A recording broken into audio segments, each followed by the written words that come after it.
Alhamdulillahi Rabbil Alamin. Huwallazi anzala sakinata fi qulubil mu'minin liyazdadu imanan ma'a imanihim wa lillahi junudus samawati wal ardi wa kana Allahu 'aliman hakima. Asyhadu an la ilaha illallah, asyhadu anna Muhammadan 'abduhu wa rasuluh.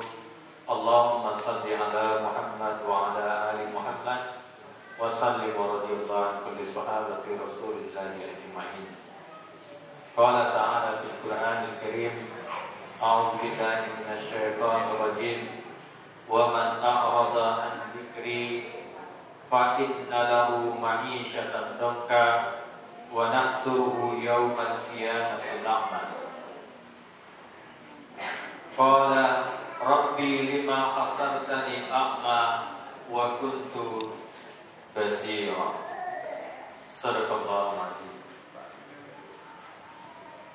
Alhamdulillah, syukur kita kepada Allah Subhanahu wa taala.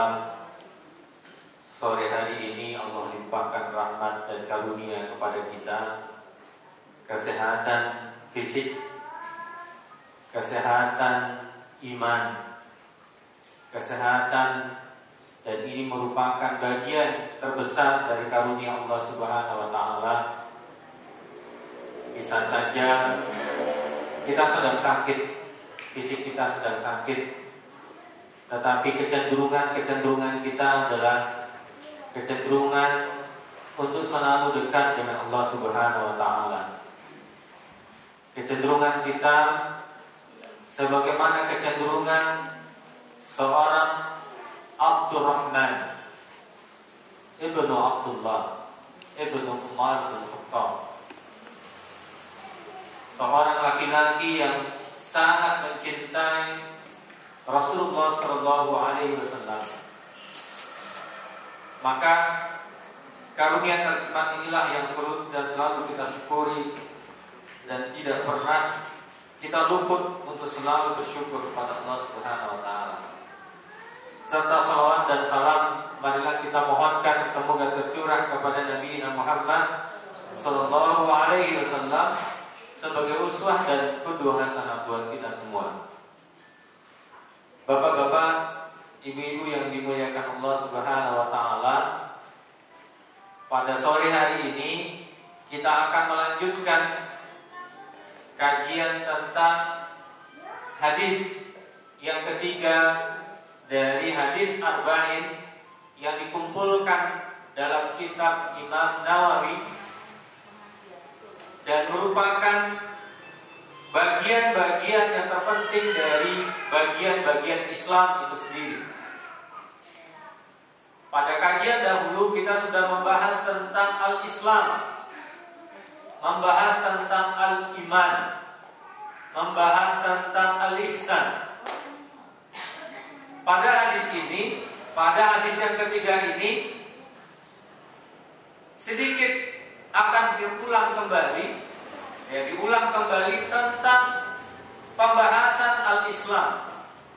Tetapi ada pembeda antara hadis yang kedua dengan hadis yang ketiga ini. Nah, sebelum kita masuk ke bayan syarah daripada matanya itu adalah isinya, kita akan melihat hadis ini, bacaan hadis ini. Saya akan bacakan. An Abi Abdullah ibnu Abdurrahman Abdullah ibnu Umar bin Khattab radhiyallahu anhu maqala sami'tu Rasulullah sallallahu alaihi wasallam yaqul buniyal islamu ala khamsin syahadati an la ilaha illallah wa anna muhammadar rasulullah wa iqamis shalah wa ita'iz zakah wa hajjil baiti wa shaum ramadan. Rawahu Bukhari wa Muslim.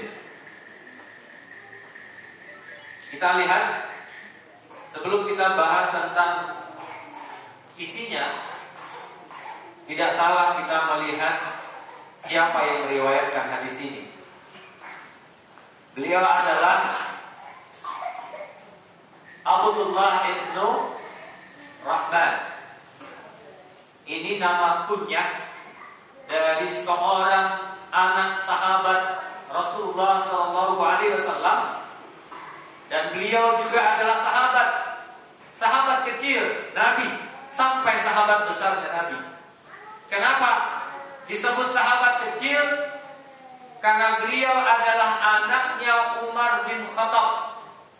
Sudah mengenal Rasulullah SAW semenjak kecil, semenjak Umar bin Khattab masuk Islam. Maka tidak heran beliau ini adalah orang yang paling banyak. Kalau kita lihat runtutannya, perawi hadis itu paling banyak ada 8 orang. Salah satunya adalah Abdullah bin Umar. Beliau kecilnya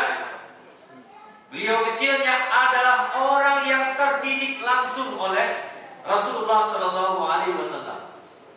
Jadi beda, tergantung siapa yang mendidik, bagaimana cara mendidik. Orang-orang yang terdidik di lingkaran Rasulullah SAW adalah orang-orang yang terbaik. Maka disebut adalah sahabat. Disebut dengan sahabat. Tidak disebut dengan zamir, tidak disebut dengan rafiq, tetapi disebut dengan sahabat. Karena mereka adalah hasil didikan Rasulullah SAW. Abdullah ibn Umar ini ketika mau perang Badar, umurnya 11 tahun, meminta kepada Rasulullah SAW ikut berperang. Jadi ibu, anak umur 11 tahun di zaman Rasulullah SAW, daya pikirnya jauh di antara rata-rata anak kita yang masih 11 tahun hari ini. Zaid bin Harith di umur 17 tahun sudah menjadi seorang panglima perang.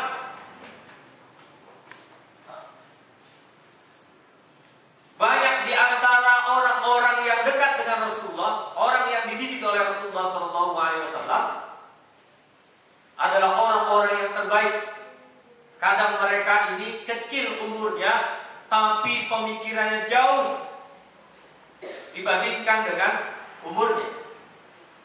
Ketika dia meminta kepada Rasulullah SAW untuk ikut berperang, ketika itu Rasulullah menolaknya, tidak diperbolehkan.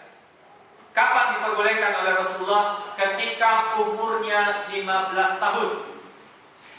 Sehingga para ulama mengatakan umur balik, ilmu balik itu di umur 15 tahun bagi laki-laki. Inilah dasar kenapa balik itu di umur 15 tahun. Akhirnya Rasulullah SAW memperbolehkan Abdullah bin Umar ini ikut perang. Perang pertama kali adalah perang Khandaq yang diikuti oleh Abdullah bin Umar ini.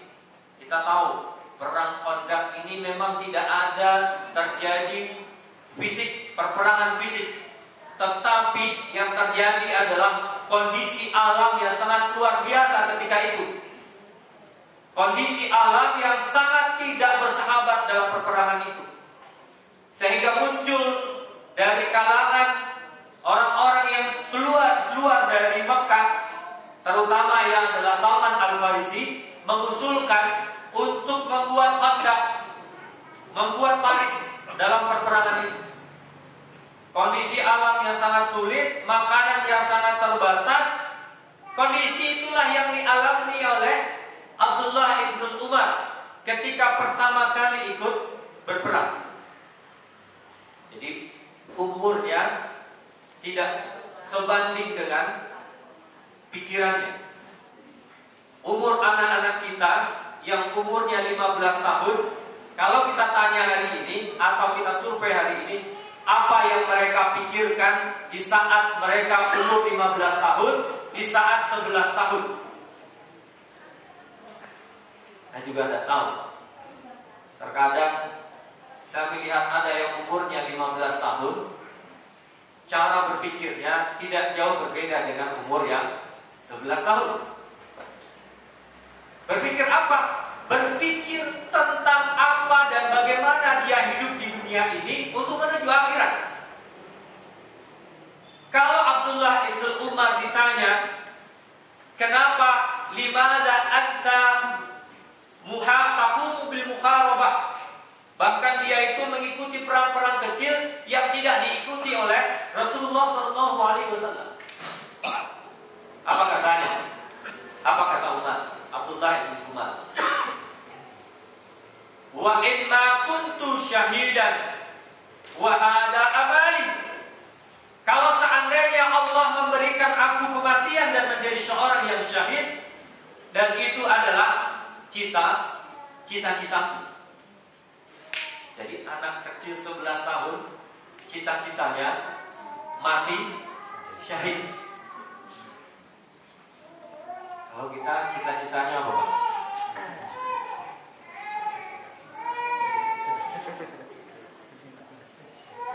Kalau anak kecil 11 tahun di Indonesia ini kita tanya, ketika mereka umur 11 tahun, apa sebenarnya cita-cita mereka? Persoalannya Bapak Ibu yang dimuliakan Allah Subhanahu wa taala, itu menggambarkan tentang cita-cita kita sebagai orang tua. Berbanding lurus antara apa yang dibangun dalam pikiran anak dengan yang apa yang dibangun oleh pikiran orang tuanya. Kalau orang tuanya membangun cara pandang tentang bagaimana dia hidup dan kemana dia akan melangkah lebih jauh, itu akan berpengaruh besar kepada anak-anaknya. Sehingga tidak heran sahabat-sahabat dahulu anak-anaknya adalah anak-anak yang sangat luar biasa. Kita kembali kepada Abdullah bin Umar. Beliau ini adalah orang yang sangat ingin mengikuti sunnah Rasulullah SAW. Bahkan yang sebenarnya itu bukan bagian sunnah masih dilakukan. Rasulullah itu pernah tidur di bawah pohon korma, dan Abdullah bin Umar ini pun tidur di bawah pohon korma dan ingin mengikuti bagaimana Rasulullah SAW tidur di bawah pohon korma karena cintanya terhadap sunnah Rasulullah SAW. Sehingga kalau ada hadis ya dan dia marfu, kalau hadis marfu ini hadis yang dalam hal ibadah tidak boleh kita pakai, tetapi ada amalan yang dilakukan oleh Abdullah ibn Umar, biasanya para ulama lebih memakai apa yang diamalkan oleh Abdullah ibn Umar dibandingkan dengan hadis yang marfu. Kenapa? Karena memang diketahui beliau ini adalah orang yang sangat menjaga sunnah. Kita tahu tidak ada hadis yang berbicara tentang apakah mengangkat tangan ketika takbir ketika kita sholat mayat. Tidak ditemukan hadisnya. Tetapi Abdullah bin Umar mengangkat tangannya ketika takbir waktu sholat jenazah. Ulama tidak memakai hadis yang marfu, tetapi mengikuti apa yang dilakukan oleh Abdullah bin Umar. Yang pertama. Yang kedua, ketika kita sholat id di takbir pertama itu berapa takbir? 7 takbir.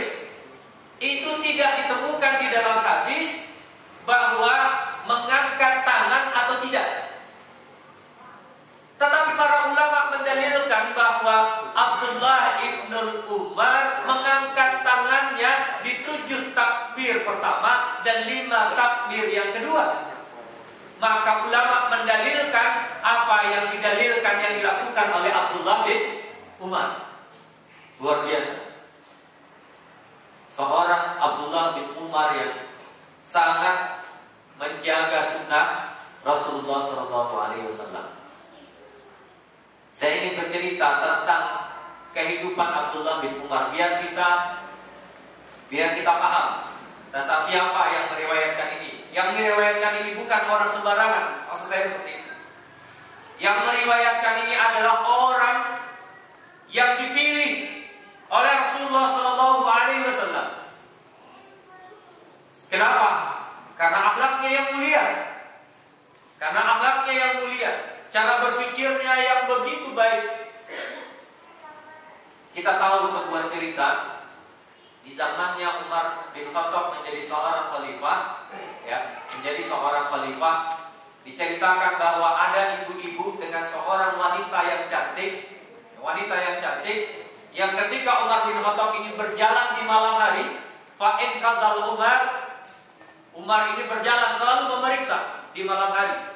Kalau ada orang yang tidak memiliki makanan, maka dia ambil makanan di gudang Baitul Muslimin, lalu dia ambil gandum tersebut, dia gendong dan diantarkan ke rumah orang-orang yang belum mendapatkan haknya dari kaum muslimin.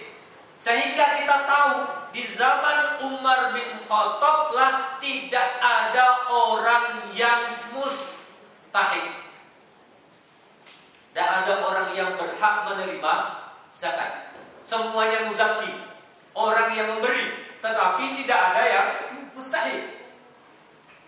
Kita berharap Indonesia ini semuanya muzaki, bukan mustahik. Itu cita-cita kita. Jangan berharap menjadi orang yang mustahik, selalu menengadahkan tangannya di bawah. Orang Islam itu, Bapak Ibu yang muliakan Allah, kita sahabat-sahabat yang datang dari Makkah ke Madinah, walaupun mereka tidak memiliki harta, tetapi mereka tidak pernah ingin meminta-minta. Mereka minta, tunjukkan kepada kami pasar, hanya itu yang diminta. Walaupun tidak punya, tetapi mereka punya izzah, punya kemuliaan.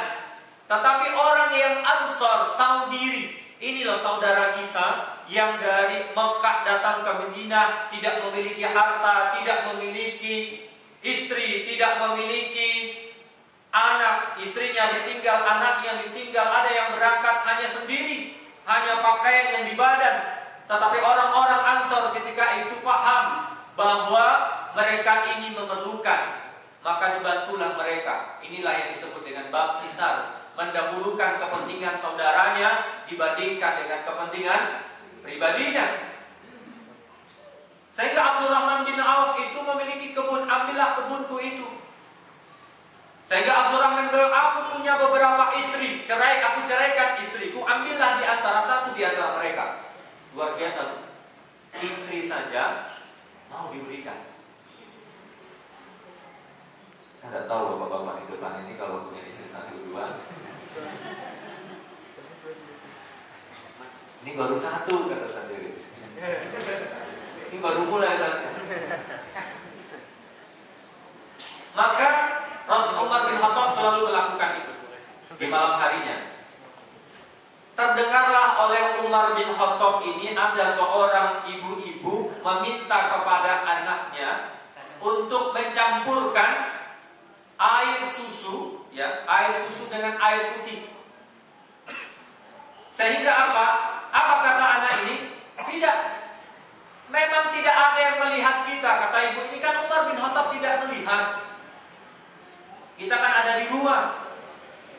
Tapi kata anaknya, fa innal umara lattara fa innallaha yarana.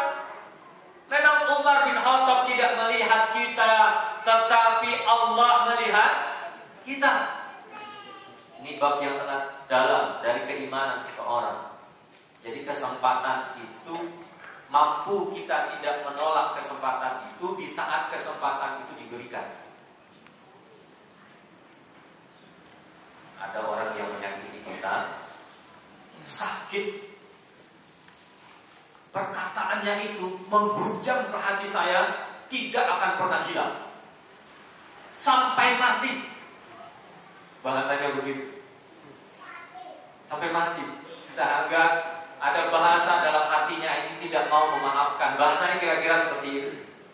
Tersakiti, mungkin tanpa sengaja atau cara pandang kita saja, karena orang itu memang bahasanya seperti itu gitu ya. Sehingga kita tidak paham apa yang dimaksudkan oleh orang yang berkata kepada kita. Sehingga sehingga kita merasa tersakiti. Padahal orang tersebut biasa-biasa saja, tidak menyakiti kita, tidak ingin bermaksud menyakiti kita, tetapi kita merasakan. Maka mendengar jawaban wanita itu, akhirnya besoknya Umar bin Khattab ini memanggil anaknya. Di dalam hatinya sudah, aku akan nikahkan anakku dengan wanita itu. Jadi pilihan memilih jodoh menurut Umar bin Khattab adalah persoalan akidah. Persoalan akidah. Sehingga dinikahkanlah wanita ini dengan Abdullah ibn Umar. Dinikahkan. Kalau orang baik dapat orang baik, orang yang soleh dapat orang soleh, orang yang sering mengaji insya Allah mendapatkan orang yang sering mengaji, orang yang taat akan mendapatkan yang taat. Az-zaniyatu liz-zani, seorang penzina dia akan mendapatkan penzina. Kira-kira tidak jauh. Kalau tak percaya, saya raskin yang di depan saya ini sudah menikah semua kecuali yang beberapa gitu ya. Coba lihat, ukur saja Pak, Ibu. Ibu punya istri, Ibu punya istri. Bapak punya istri, Ibu punya suami. Perbandingkan saja kualitas iman kita dengan suami kita itu, perbandingannya A atau B, atau sama-sama. Atau di awal-awal nikah, di minggu pertama, Rasulullah mengingatkan, fa'inibtala bi asami ayat. Kalau ingin mengetahui bagaimana suamimu atau istrimu, lihat di 7 hari pertama. Di 7 hari pertama. Maka 7 hari pertama menunjukkan siapa kualitas diri kita. Kita ingin tahu tentang kualitas kita, lihat kualitas istri kita. Lihat di 7 hari pertama. Tidak jauh. Maka disebutkan min anfusikum azwaja. Ini sudah pernah saya sampaikan. Kita ini diciptakan, wanita ini diciptakan dari min anfusikum azwaja. Anfus itu artinya, pertama maknanya adalah dari tulang rusuk. Dari tulang rusuk. Istri kita itu terambil dari tulang rusuk ini. Sehingga disebut dengan anfus. Anfus itu akan melekat dengan yang sederetan atau sekolega dengannya, seteman dengannya, sepaham dengannya, secinta dengannya, sepikiran dengannya, tidak jauh berbeda. Maka disebut oleh Rasulullah SAW min anfus, dan Allah nyatakan dalam surat min anfusikum azwaj. Maka tidak jauh berbeda. Coba lihat Rasulullah dengan Khadijah, Rasulullah dengan Aisyah, Ali bin Abi Thalib dengan Fatimah. Orang-orang luar biasa. Maka ternyata pernikahan seorang Abdullah ibn Umar dengan wanita ini melahirkan generasi yang terbaik. Generasi mereka salah satunya adalah Umar bin Abdul Aziz. Itu cicitnya. Cicitnya Umar bin Khattab, cucunya Abdullah ibn Umar. Seorang khilafah, seorang khalifah yang sangat adil, yang sangat hadir, yang sangat mulia akhlaknya, kebijaksanaannya. Seorang Abdullah ibn Aziz lahir dari seorang yang mulia, yaitu kakeknya adalah Umar bin Khattab, ya, buyutnya, kakeknya adalah Abdullah ibn Umar, dan Umar bin Aziz adalah keturunan dari Umar bin Khattab, orang yang mulia. Bapak-bapak, ibu-ibu yang dimuliakan Allah Subhanahu wa taala, berarti hadis ini disampaikan oleh seorang yang mulia, yaitu Abdullah ibn Umar. Nah, Abdullah ibn Umar dari Umar bin Khattab, dari ayahnya sendiri. Apa yang disampaikan? Yang disampaikan adalah qala sami'tu Rasulullah yaqul. Aku mendengar Rasulullah sallallahu alaihi wasallam bersabda. Apa sabdanya? Bunyal Islamu ala khamsin. Islam ini dibangun dengan 5 perkara. 5. Jadi didefinisikan, disampaikan dengan bahasa bunia. Dibangun seperti bangunan yang utuh. Seperti kita lihat bangunan ini merupakan bangunan yang utuh. Tetapi di hadis yang kedua dari hadis Arba'in itu bicara tentang Islam saja, tidak bicara tentang seperti sebuah bangunan.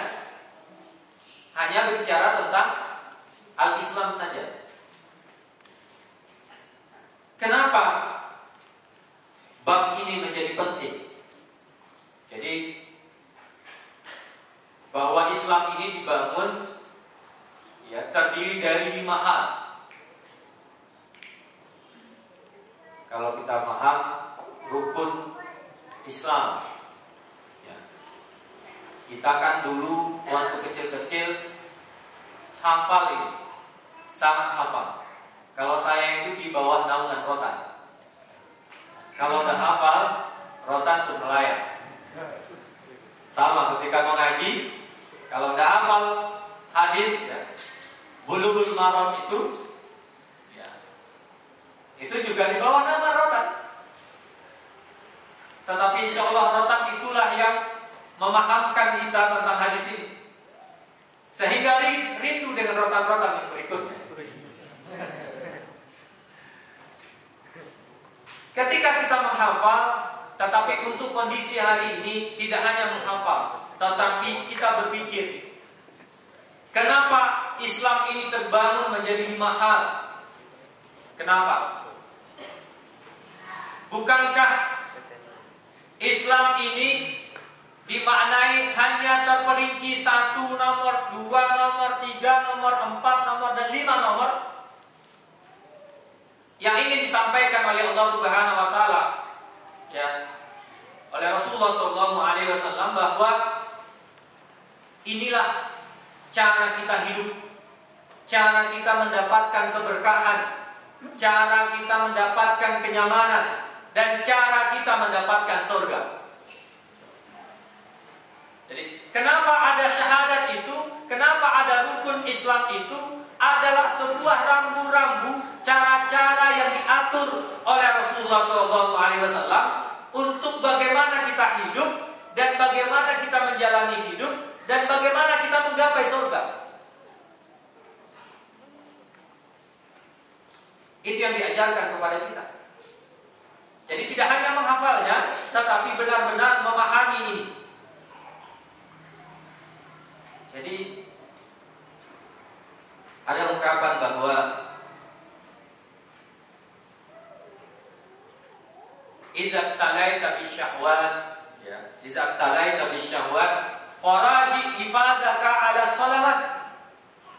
Ini ulama mengajarkan, kalau kita diuji oleh Allah Subhanahu wa taala, idza talaita bisyahwat, ketika kita diuji oleh Allah Subhanahu dengan syahwat.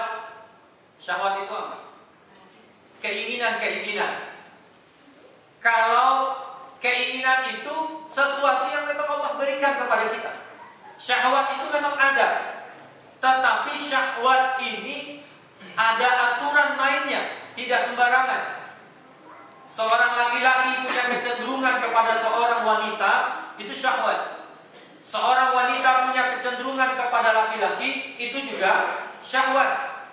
Tetapi di dalam Islam, syahwat ini diatur dalam alur yang benar, dalam jalan yang benar, sehingga Allah ridho dengan cara-cara kita mengalurkan syahwat kita. Jadi seperti kita, ya, kalau pergi ke pasar, mesti janganlah masuk ke sebuah toko pingin hanya membeli sapu tangan. Pertama ditanya ke pelayannya, "Bapak beli apa?" "Beli sapu tangan." Setelah jalan ke deret berikutnya, oh ternyata ada arloji. Padahal dia sudah punya arloji. Bahkan arlojinya itu sudah mencukupi dibandingkan arloji yang dia lihat. Tetapi arloji itu menjadi unik. Saya ingin bertanya, ada rasa ingin memiliki jam tangan itu atau arloji itu? Apa namanya? Syahwat. Keinginan kita. Maka diingatkan, kalau kita diuji oleh idza ibtalaita bisyahwat, faraji 'alaika bis-shalah. Kalau ada keinginan, ada dua hal yang perlu kita pahami. Ada keinginan, ada kebutuhan. Kalau kebutuhan kita sudah punya, tetapi ingin sesuatu yang lebih. Sudah punya HP harganya 1 juta. Yang HP orang lain 3,5, beli lagi. Ada orang sudah HP, dia udah punya 3,5 juta HP-nya, ingin lihat ada orang yang HP-nya 6 juta, dia beli lagi 6 juta. Itu namanya syahwat. Sudah beli baju baru, ya Bu, beli baju baru di toko, sudah dapat, ketika turun dari toko karena tokonya itu bertingkat, Cosmode misalnya, turun ke bawah, wah cantik sekali yang merah itu. Dipegang-pegang, dilihat-lihat, terus ada pelayannya, "Ibu pinginnya warna apa?" "Oh saya tahu ibu ini sukanya warna biru." Padahal kalau ibu tadi tunjuk warna merah. Tapi karena pelayan ini pandai merayu, "Ibu ini saya tahu seleranya yang itu." Karena ditunjuk oleh seorang pelayan yang luar biasa mencoba berkomunikasi dengan baik, lalu memuji kita sehingga keinginan sifat-sifat yang ingin terpuji itu muncul di dalam diri kita. Saya yakin ibu ini seleranya ini mahal. Akhirnya apa? Awalnya tidak ingin membeli baju, akhirnya pulang beli baju 2. Setelah sampai di rumah, bajunya begini ya. Akhirnya apa yang terjadi? Itu akibat dari syahwat. Maka laki-laki juga begitu, Pak. Maka disebut ayyaghudduna min absyarihim. Nah, kenapa laki-laki ini diminta untuk menahan pandangannya? Menahan pandangannya supaya syahwatnya ini terjaga dengan baik. Betul, ada yang mengatakan nazratul ulalana wa nazratus sani alaina. Pandangan pertama tidak berdosa, pandangan kedua berdosa. Wah, kalau begitu Ustaz, lihat aja selamanya, sehingga tidak berdosa. Maka kalau syahwat sudah mengendalikan diri kita, para ulama mengatakan farajid hifazaka ala sholawat. Maka kembalikan, coba introspeksi dirimu tentang bagaimana kamu menjaga sholat. Jadi kalau sholat kita sudah tidak tertib, kalau yang laki-laki tidak sholat di masjid berjamaah, tidak salah kalau seandainya syahwatnya bisa tidak terjaga. Jadi tandanya bagi ulama sangat mudah. Mereka yang tidak mampu menjaga syahwatnya, tandanya sholatnya sedang bermasalah. Maka bagi kita, sholat itu menjadi sesuatu yang benar-benar harus dijaga. Maka disebutkan bahwa orang-orang yang menjaga sholatnya, fa khalafa min ba'di khalqun adaa'us shalah wa tabau syahwat. Ini dalam surat Maryam 59. Jadi fa khalafa min ba'dihim, ada satu kaum nanti adaa'us shalah, mereka melalaikan sholat, fattabau syahwat, dan mengikuti syahwat. Maka Maka disebut inna sholata tanha 'anil fahsya'i wal munkar. Jadi kalau laki-laki berjalan lalu melihat seorang wanita, maka dianjurkan ketika ada keinginan, maka dianjurkan segera pulang ke rumahnya. Kalau yang masih bujang, puasa esok hari. Saya sudah puasa. Jadi orang yang disebutkan oleh Allah Subhanahu wa taala, orang yang tidak mampu menjaga syahwatnya, sesungguhnya permasalahan yang ada pada sholatnya. Mereka-mereka yang mampu menjaga sholatnya, sesungguhnya mereka mampu untuk menjaga syahwatnya. Itu yang pertama. Sebelum kita masuk ke konten hadis ini, maka yang kedua, para ulama menjelaskan faiza usisat bi quswah. Kalau di dalam diri kita ini ada rasa quswah. Quswah itu hatinya keras. Jadi rasa quswah wasu'ul khuluq. Hati keras itu apa? Dinasehati, diberikan bacaan Al-Qur'an, ketika sholat, ketika mengaji, mendengarkan tausiah, itu mental atau masuk telinga kanan langsung hilang di telinga kiri, atau mungkin tidak sampai ke telinga kiri. Termasuk orang yang quswah ini adalah ketika dia membaca Al-Quran, tidak ada rasa membaca Al-Quran itu, tidak ada rasanya. Orang qaswatul qulub itu demikian. Sehingga sholatnya itu, bacaan Al-Qurannya itu menjadi bacaan-bacaan yang tidak bermakna. Sholat-sholat kita itu hanya sholat-sholat ritual saja, tanpa kita terpengaruh oleh sholat-sholat yang kita lakukan. Ya ini. Maka disebut bahwa biqaswah wasul khuluq. Kalau kita merasakan hati kita keras, akhlak kita sedang bermasalah, perasaan sampai di rumah itu ingin marah aja. Pulang kerja, lihat istri, lihat anak lagi bermasalah, sedikit rewel, emosinya naik. Istri bertanya baik-baik, ada masalah apa ya? Emosinya naik. Sama dengan ibu-ibu juga, ketika ditanya oleh suaminya, ada apa bu? Nonton aja. Ini urusan saya tau. Atau seperti orang melihat orang lain dan orang lain itu tidak ada benarnya. Lihat, pakaiannya bawa merah, atas juga biru, topinya hijau. Kamu satu lagi, nah kan motornya itu loh, kenapa bannya diperkecil seperti itu? Temu dengan satu lagi, itu loh, listriknya tebal sekali. Temu satu lagi, padahal dia bicara sendiri sambil bawa motor. Sampai lampu merah itu yang terbayang hanya listrik. Kenapa? Berarti ada yang salah dalam diri kita. Akhlak kita sedang bermasalah.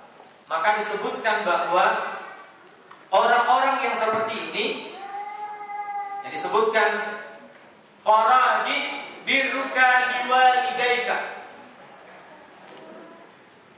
Kalau hati kita keras, akhlak kita sedang bermasalah, maka coba tanyakan, bagaimana birruka biwalidaika? Bagaimana hubungan kita dengan orang tua kita? Disebutkan di sini adalah birru bi ummika. Bagaimana hubunganmu dengan ibu? Jadi apa sebenarnya antara ibu, lalu hati yang keras, lalu akhlak yang jelek dengan seorang ibu? Maka disebutkan oleh dalam Al-Quran, birra walidati fa innal hayata syaqiyyah. Orang yang bermasalah dengan ibunya, maka hidupnya akan jadi masalah. Hidupnya akan menjadi susah. Hidupnya akan tidak menjadi tenang. Hidupnya akan selalu merasa tidak nyaman. Maka sesungguhnya ketika kita berjalan di muka bumi ini, yang harus kita rasakan adalah, apalagi sudah dewasa, apalagi sudah menjadi orang tua, punya anak satu, punya anak dua, maka harus kita ingat bagaimana hubungan kita dengan orang tua kita, terutama ibu kita.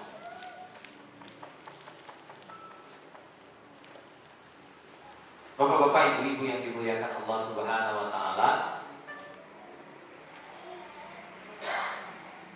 maka hadis ini merupakan gambaran utuh dari bagaimana kita hidup di muka bumi ini dan menuju Allah Subhanahu wa taala. Sehingga disebutkan ini menjadi arkan min arkanil Islam, rukun daripada rukun Islam yang 5. Jadi dibangun menjadi satu bangunan, dan bangunan itu saling mengokohkan satu dengan yang lain. Sehingga tidak mungkin bangunan itu bisa berdiri baik kalau seandainya ada salah satu tiangnya ini bermasalah. Maka ini bangunan antara satu dengan yang lainnya itu saling mengokohkan. Maka pemahaman kita tentang al-Islam itu sendiri harus kita pahami dengan baik. Ini salah satu definisi tentang Islam. An Abdullah bin Umar radhiyallahu anhuma anna rajulan sa'ala Nabi anil Islam. Ada seorang laki-laki bertanya kepada Nabi tentang Islam. Qala tut'imut ta'am, memberikan makan. Ternyata berislam itu diantaranya adalah memberikan nafkah kepada orang-orang yang memerlukan. Wa tut'imut ta'am, kita memberikan doa kepada siapa? Yang dianjurkan adalah zawil qurba, orang-orang yang terdekat di antara kita, yang masih bersetali darah dengan kita. Kalau ada paman kita, kalau ada bibi kita, atau keponakan kita, atau siapa, lihat keluarga mereka, perhatikan keluarga mereka. Karena memberikan to'am, memberikan makanan, itu adalah bagian daripada al-Islam. Jadi kalau tadi al-Islam dikatakan bersyahadat, ternyata memberikan makanan kepada saudara kita itu juga adalah bagian daripada al-Islam itu sendiri. Lalu wa taqra'us salam ala man arafta aw man lam ta'rif, atau kita mengucapkan salam kepada orang yang kita kenal atau yang tidak kita kenal. Jadi boleh. Jadi kalau ketemu dengan seseorang, mengucapkan salam, karena salam itu adalah doa. Assalamualaikum. Dan itu doa. Dan orang ketika didoakan merupakan kemuliaan baginya. Ketika kita didoakan, maka kita mendoakan kembali. Waalaikumsalam. Kita doakan. Itulah rahmatnya bagi orang muslim. Saling mendoakan antara saudaranya satu dengan yang lainnya. Mulia. Bahkan orang yang kita kenal atau orang yang tidak kita kenal. Tidak apa-apa kenal, sok akrab, tidak apa-apa. Asalkan kita yang mengucapkan, memahami itu adalah doa. Ketika kita berdoa, mendoakan orang lain, lalu orang mendoakan kita, merupakan keselamatan bagi kita sesama kaum muslimin. Bapak-bapak, ibu-ibu yang dimuliakan Allah Subhanahu wa taala, kalau kita lihat hadis ini, yang pertama adalah syahadati an la ilaha illallah. Kita diminta untuk mengucapkan syahadat. Lalu ada pertanyaan, apakah, karena disebutkan di sini yang 5 ini, syahadati an la ilaha illallah wa anna Muhammadar Rasulullah wa iqamis shalah wa ita'iz zakah wa hajjil baiti wa shaumur ramadan. Kenapa tidak ada jihad di dalamnya? Mu'az mengatakan bukan amalan yang terbaik itu adalah jihad. Kenapa jihad tidak masuk pada arkanul Islam?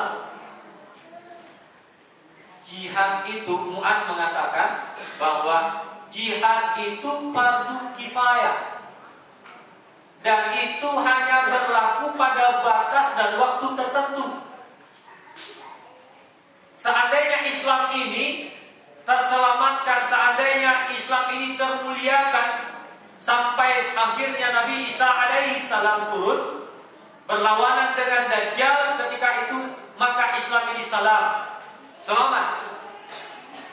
Maka ketika itu maka jihad berhenti. Tetapi namanya syahadat, namanya sholat, namanya zakat, namanya haji, namanya saum, itu akan berlangsung sampai kita balik, dari kita balik sampai mati kita. Dan kenapa jihad bukan masuk daripada arkanul Islam? Karena ada batasannya. Maka disebut oleh para ulama, jihad itu fardu kifayah. Nah, pertanyaan berikutnya, apakah orang yang meninggalkan salah satu rukun Islam ini dia adalah orang yang kafir? Apakah orang ketika dia meninggalkan sholat, apakah orang tersebut kafir? Apakah orang tidak mengucapkan syahadat, apakah dia kafir? Bapak-bapak, ibu-ibu yang dimuliakan Allah Subhanahu wa taala, kalau syahadat itu disepakati oleh para ulama. Orang yang belum bersyahadat atau tidak bersyahadat, maka sesungguhnya dia tidak seorang muslim. Bahkan pamannya Nabi dan Muhammad SAW, Abu Sufyan, dia mengakui Nabi Muhammad SAW seorang Rasul, tetapi Abu Sufyan tidak pernah bersyahadat. Maka posisinya tetap dia bukan seorang muslim. Sebanyak apapun amalnya, jariyahnya, sedekahnya, infaknya, tetapi tidak pernah mengucapkan 2 kalimat syahadat, maka dia tidak seorang muslim. Jadi kalau syahadat ini ulama sepakat bahwa orang yang tidak mengucapkan syahadat dia adalah kafir dan bukan seorang muslim. Lalu bagaimana kita? Ayah kita muslim, lalu kita lahir menjadi seorang muslim. Maka fajaddidu, kita selalu memperbaharui syahadat kita dengan pemahaman yang lebih baik. Ya, pemahaman yang lebih baik tentang syahadat kita ini. Nah, ketika kita bersyahadat, sesungguhnya kita bersumpah kepada Allah Subhanahu wa taala. Apa sumpah kita? Sumpah kita tentang untuk taat kepada Allah dan menjauhi larangan Allah Subhanahu wa Ta'ala.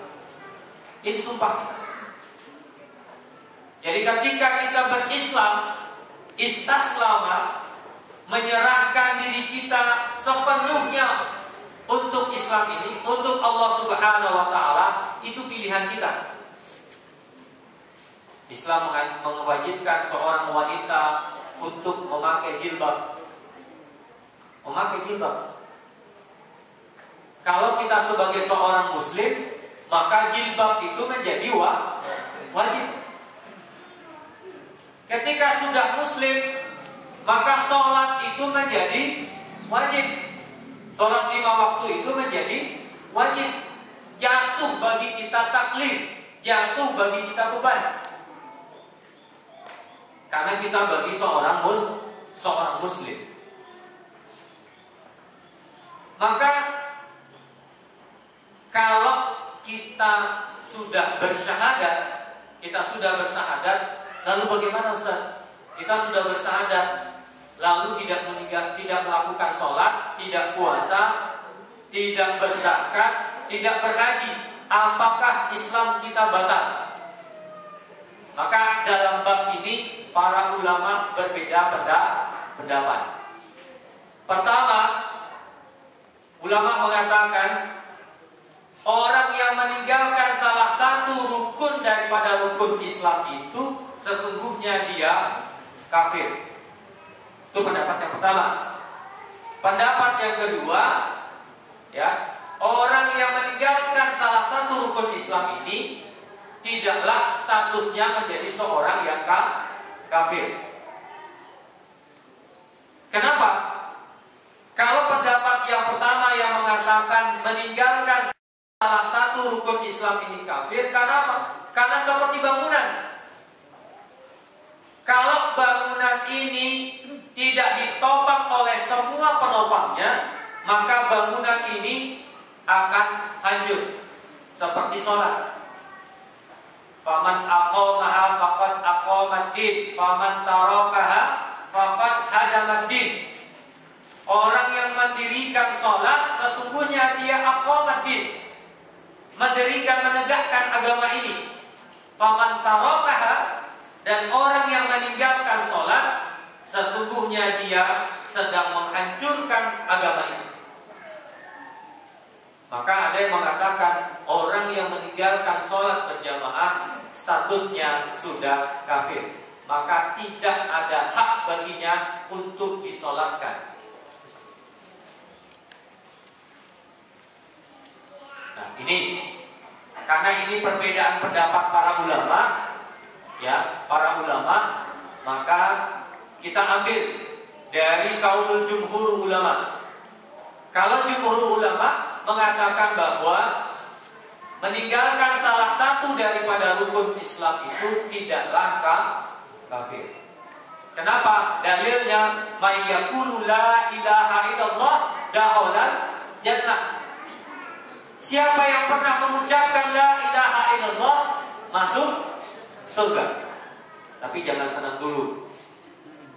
Wah, ini mudah sekali masuk surga. Ya udah, kalau begitu gak usah sholat, gak usah haji, gak usah puasa, gak usah berzakat, sudah pasti masuk surga. Neraka itu 1 menit itu ibarat berapa ribu tahun. Tidak sesuatu yang menyenangkan, sesuatu yang sangat menakutkan. Sehingga bagi kita bertakzir, berhati-hati itu menjadi sesuatu hal yang penting. Jadi tidak hanya kita melaksanakan satu amalan tanpa kita berpikir bahwa amalan itu adalah yang akan menyelamatkan kita nanti di yaumil akhir kelak. Maka kita harus bersyukur di setiap amalan-amalan kita menjadi penyelamat bagi kita nanti di yaumil akhir kelak. Maka para ulama mengatakan rukun-rukun itu seperti kunci. Ketika kita bersyahadat itu seperti kunci rumah. Maka rukun-rukun yang lainnya itu Seperti gigi-gigi kunci itu. Kita punya kunci, tapi tidak punya gigi kuncinya. Kira-kira bisa buka rumah. Tapi kalau sekarang kuncinya sudah modern, tidak lagi pakai gigi, hanya menempelkan ya kartu atau kunci itu di dinding, pintu sudah terbuka. Ulama hanya mengibaratkan bahwa rukun-rukun yang lain selain syahadat itu seperti gigi-gigi kunci tersebut. Untuk menyempurnakan daripada kunci itu sehingga dia menjadi sebuah kebaikan. Bapak-bapak, ibu-ibu yang dimuliakan Allah Subhanahu wa taala, rukun berikutnya adalah ibadah yang tidak diterima kecuali 2 syarat. Jadi ketika kita bersyahadat, ada syaratnya. Jadi tidak hanya bersyahadat. Yang pertama adalah ikhlas. Ketika bersyahadat asyhadu an la ilaha illallah, kita ikhlas bahwasanya Allah Subhanahu wa taala sebagai Tuhan kita. Allah pemilik langit, Allah pemilik bumi, Allah pemilik kita, pemilik takdir kita. Biqadri khairihi wa syarrihi, kita yakin dengan itu. Maka kita ikhlas. Maka orang mukmin itu memang berbeda. Kalau dia dapat musibah, maka disebut oleh Rasulullah, ajaban li amril mukmin. Sungguh menakjubkan untuk urusan bagi orang-orang mukmin. Kalau dia mendapatkan musibah, dia bersabar. Kalau dia mendapatkan nikmat, dia bersyukur. Hidup kita hanya ada di 2 ini. Hanya ada di 2 hal ini. Ketika kita mendapatkan musibah, kita bersabar. Ketika kita mendapatkan nikmat, kita bersyukur. Maka ketika kita meyakini bahwasanya Allah adalah Tuhan kita, maka kita ikhlas menerima itu dengan sebaik-baiknya, sehingga tidak ada su'uzan sedikit pun kepada Allah Subhanahu wa taala. Kenapa ya saya begini? Kenapa ya Allah berikan saya kehidupan yang seperti ini? Setelah mendapatkan musibah, dapat musibah lagi. Setelah dapat musibah lagi. Kalau kita bayangkan Nabi Yusuf alaihissalam, orangnya ganteng, tapi hidupnya di awal-awal kehidupannya semuanya musibah. Pertama diiri oleh adik-adiknya, saudara-saudaranya. Saking irinya karena ayahnya sangat mencintai Nabi Yusuf alaihissalam. Ini membuat kondisi yang tidak stabil. Akhirnya apa?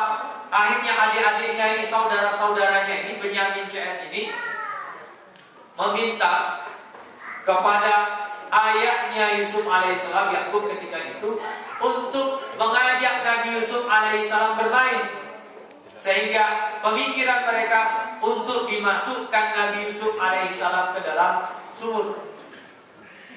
Di dalam sumur lalu diambil oleh sayyarat, diambil oleh para pedagang, lalu dijadikan budak. Dari budak masuk ke istana. Di istana bertemu dengan seorang istri raja, menggodanya. Setelah digoda dimasukkan dalam penjara. Nabi Yusuf kalau memilih, lebih memilih penjara dibandingkan istana, akhirnya dimasukkan dalam penjara. Apa kata Nabi Yusuf? Inilah yang terbaik buatku dari Tuhanku. Perpindahan dari satu musibah kepada musibah yang lain diterima oleh Nabi Yusuf alaihissalam. Bentuk syahadat kita kepada Allah Subhanahu wa ta'ala. Maka iza stai'asa, kata ulama, iza stai'asal iktinaba. Kalau kita merasakan kita ini stres, hidup kita ini sempit. Hidup kita ini sempit. Pikiran kita kacau. Maka faraji alaika bitilawatika. Kalau hati kita sempit, pikiran kita sempit, hidup ini tidak nyaman, maka yang harus kita kembalikan bagaimana interaksi kita dengan Al-Quran kita. Maka disebutkan oleh Allah Subhanahu wa taala dalam surat Al-Qaha 126, "Faman a'rada an dzikri fa inna lahu ma'isyatan dhanka." Orang yang jauh dari orang-orang yang membaca Al-Quran, yang tilawah Al-Quran di setiap harinya, dia tidak pernah membaca Al-Quran, fa inna lahu ma'isyatan dhanka. Sesungguhnya kehidupannya akan sempit. Bukan berarti orang yang tidak punya uang itu hidupnya sempit, tidak. Yang dimaksudkan oleh Allah Subhanahu wa taala di sini, faman a'rada an dzikri. Jadi jangan kira Bu, kita tidak punya uang. Ada orang yang hanya punya uang 1.000, 10.000, 15.000, tetapi dia terima dengan sepenuh keikhlasan. Suaminya pulang dari pasar, berangkat dari jam 12 malam sampai nanti sore, dia hanya menggenggam uang 15.000 buat anak-anaknya. Fa innal Ghazali, apa kata istrinya? In wada'tan qalila, engkau memberikan kepadaku sedikit, fa innaha kasrata min tasrifiha yaumal qiyamah. Memang yang diberikan kepadaku ini sedikit, tetapi bagiku wahai suamiku, ini berat bagiku nanti di yaumil akhir kelak. Jadi jangan kira orang yang banyak uangnya itu pertanggungjawabannya mudah. Lalu apa kita minta? Kita sedikit uangnya? Tidak. Yang kita minta adalah apa? Bukankah kita ketika setelah tasyahud akhir itu, fil alamina innaka hamidun majid, apa doa kita? Allahumma a'udzubika min azabil qabri. Setelah itu, wa min azabil jahannam. Kita meminta kepada Allah dijauhkan dari azab kubur karena menakutkan. Azab jahannam. Wa min fitnatil mahya wal mamat.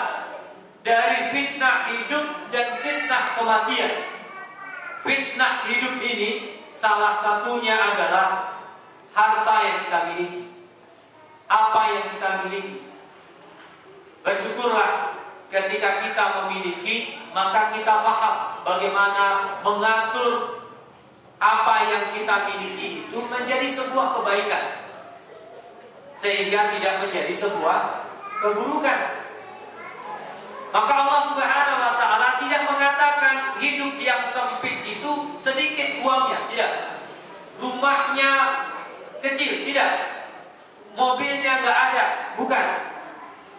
Yang dimaksudkan oleh Allah Subhanahu wa taala, orang yang sempit hidupnya adalah orang yang jauh dari Al-Quran.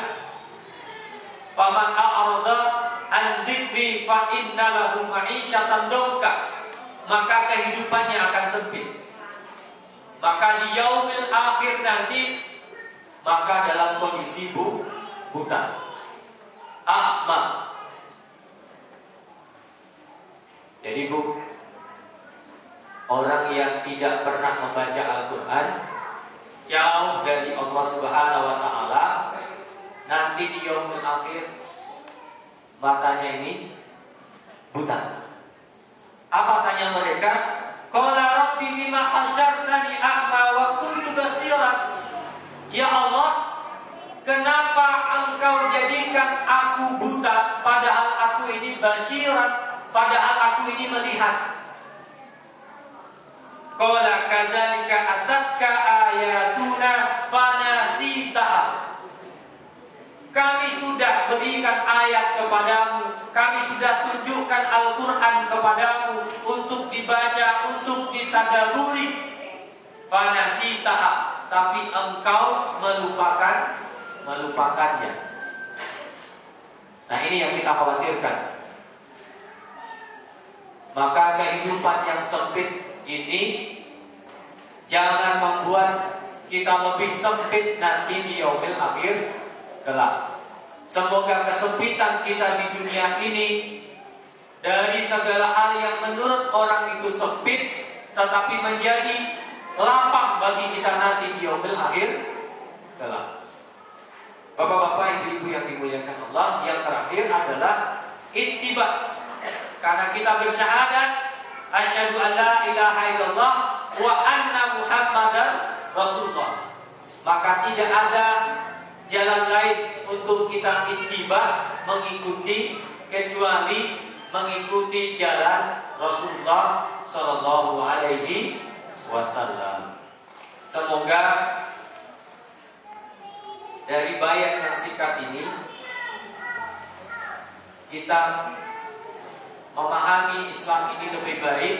Nanti insya Allah kita lanjutkan kepada makna yang berikutnya, yaitu makna salat, makna zakat, makna haji, dan makna saum. Semoga kita diberikan oleh Allah Subhanahu keberkahan. Amin ya rabbal alamin. Aku qauli hadza, astaghfirullahaladzim. Assalamualaikum